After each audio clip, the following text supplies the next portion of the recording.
9 News Mornings at 7 a.m. starts right now. Right now, a legal battle is brewing for the city of Denver, the new lawsuit filed by a developer and what it's trying to do. And before you pass your old car down to your teen driver, stick with us because our transportation specialist has some data that we think you need to see. But first, an officer in Aurora shot and killed a man out by DIA, and we have a lot of questions that need answers this morning, and that's where we begin our 7 o'clock hour. I'm Corey Rose. And I'm Jordan Chavez. This shooting happened at the parking spot off of East 56th Avenue near DIA. 9 News reporter Courtney Yoon joins us live from there this morning. Courtney, police say that this all started when an employee called 911 to report a suspicious person there. Yes, Jordan and Corey, that's right. Aurora police tell us that the caller told them that that man was trespassing and trying to get into the vehicles here in this parking lot behind me. APD also tells us that when an officer arrived on scene, that man was somewhat combative and appeared to be under the influence or mentally unwell. Aurora police say that the man didn't listen to the officer's directions. Aurora Police Chief Todd Chamberlain says it appears the officer tased the man, but it didn't stop him. At some point, the officer was pulled to the ground and some equipment on the officer's belt was removed and scattered, but the officer was never unarmed. Police say the officer was able to get up, get the man off of him, and then the officer shot and killed him. The officer was taken to the hospital with minor injuries. He had a body-worn camera on and activated during the shooting. Chief Chamberlain says that, along with parking lot surveillance video, will help shed light on what happened. And I think what's really important is not only the event, but how these events are scrutinized. We really want to have transparency. We want to have community faith in what we do and how we do it. We want to make sure that we're factual, and all of that information is what's going to be gathered through the CERT team.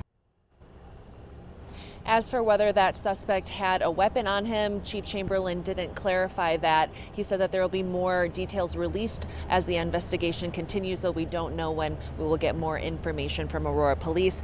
Police say the officer who shot and killed the man has been with the department for 4 years. Live in Aurora, Courtney Yoon, 9 News. All right, Courtney, thank you.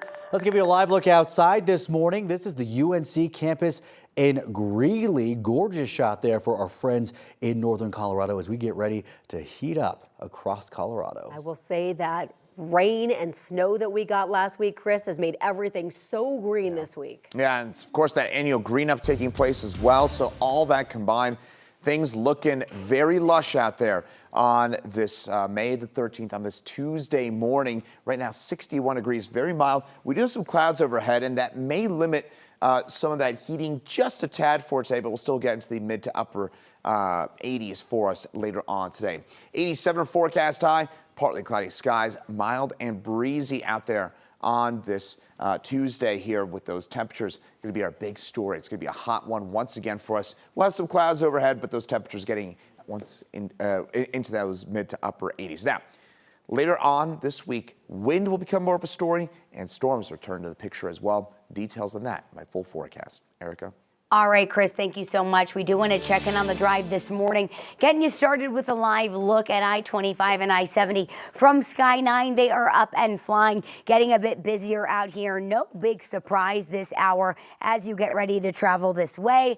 But really, it's not one of those mornings where we're seeing a situation where all of our interstates are in the red, at least just yet. It's 7:04. I want to take you over to CDOT. Southbound I-25 lanes are slowing down here at 20th Street. This is a live look at I-25 and Evans Avenue, and we are beginning to see southbound delays out that way as well. So opposite sides of 25, both slowing southbound. Let's take you over now to RTD updates I want to give you. They just posted on X again about another line being impacted by this mechanical issue. So if you're just joining us, they have bus shuttles replacing portions of the R line, E line, and H line, causing 30-minute delays. Go ahead and check your RTD service alerts before you head out. Check which stops, because there are several under each of these lines that are causing headaches for folks that rely on RTD.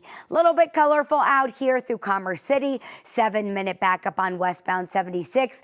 Colorful on 270. Southbound I-25, very congested in the North Washington area.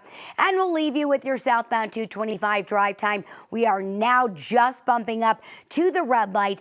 13-minute delay for you right now between Parker Road and I-25. All right, Erica, thank you. Well, it's been nearly 3 days since anyone has heard from this man. This morning, Denver police is asking for your help finding Gary Holt. The 76-year-old was last seen around noon on Saturday off of North Upton Court in Montbello.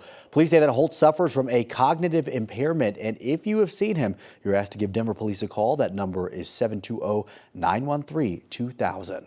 Also right now, CBI is searching for a missing teenager. 13-year-old Alyssa Ortega was last seen on Sunday walking in the area of Washington Way and West 4th Street in Center, Colorado. Alyssa is 5'1", 120 pounds with brown hair and eyes. She was last seen wearing black pants and a tan and brown hoodie.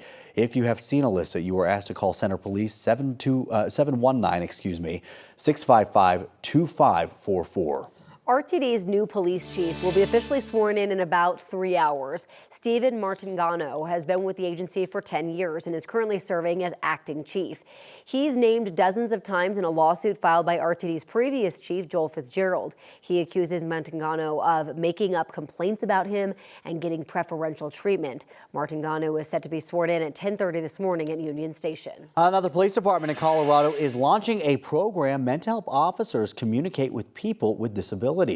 It's called the Blue Envelope Program. Boulder and Golden Police have a program just like this. People can fill out an envelope with helpful information and documents like their ID, car registration, or emergency contacts, and then hand it to an officer. You don't need to register to participate in the program. Anyone can grab a blue envelope from the police department. This morning, Boulder is moving forward with a lawsuit against ExxonMobil and Suncor Energy for damages caused by climate change. Both companies have repeatedly tried to have the lawsuit tossed out. County leaders in Boulder first filed the lawsuit 7 years ago. They argue Exxon and Suncor knowingly misrepresented their contributions to the climate crisis. They want the companies to pay to help mitigate impacts like air pollution, drought, and wildfires. Suncor and ExxonMobil have argued the lawsuit is an attempt to regulate greenhouse gas emissions. The companies have tried to get the case tossed out of state and federal courts. The Colorado Supreme Court just allowed it to move forward. 2 justices dissented, arguing that allowing cities or counties to file similar lawsuits could cause, quote, regulatory chaos. Well, President Trump is in Saudi Arabia this morning. Saudi Arabia is the first stop on his 4-day tour through the Gulf, the first major overseas trip of his second term. The president was greeted by Crown Prince Mohammed bin Salman. Trump and the Crown Prince are to hold talks on U.S. efforts to dismantle Iran's nuclear program, end the war in Gaza, hold down oil prices, and more. He is also expected to be honored by the Crown Prince with a formal dinner and a gathering of members of the Gulf Cooperation Council. The United States has announced a $1.4 billion weapon sale to the United Arab Emirates. The U.S. will sell Chinook helicopters worth $1.3 billion to the UAE. The sale also includes parts and support for F-16 fighter jets, costing $130 million. The UAE has committed to spend more than $1 trillion in investments over 10 years. There's speculation Trump could announce a major arms sale to Saudi Arabia today. The Trump administration has asked the Supreme Court to resume deportations of nearly 200 Venezuelan migrants detained in Texas. According to a court filing yesterday, the migrants are allegedly associated with the Venezuelan street gang Tren de Aragua and have proven to be especially dangerous to maintain and prolong detention. In the new filing, the Department of Justice asked the High Court to lift its order from last month that temporarily paused the deportations, and the DOJ made the argument that the group of migrants should be promptly removed from the U.S.